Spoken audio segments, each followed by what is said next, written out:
Anda kembali di Kompas Siang. Saudara, hari kedua libur panjang akhir pekan, jalur menuju kawasan wisata Puncak Bogor, Jawa Barat pada Jumat pagi ramai kendaraan. Mayoritas adalah kendaraan wisatawan dari Jakarta dan sekitarnya. Satlantas Polres Bogor memprediksi kepadatan kendaraan di jalur menuju puncak berpotensi terjadi siang jelang sore nanti.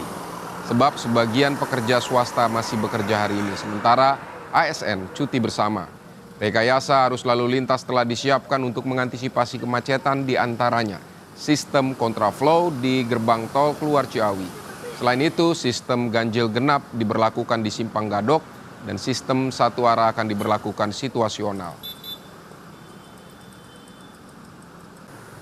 Berdasarkan gambar udara pukul 10 pagi tadi, kendaraan dari Simpang Gadok menuju puncak semakin ramai. Jumlah kendaraan diperkirakan terus meningkat dan mencapai puncaknya pada siang atau sore nanti. Mayoritas kendaraan adalah wisatawan yang memanfaatkan momen libur panjang.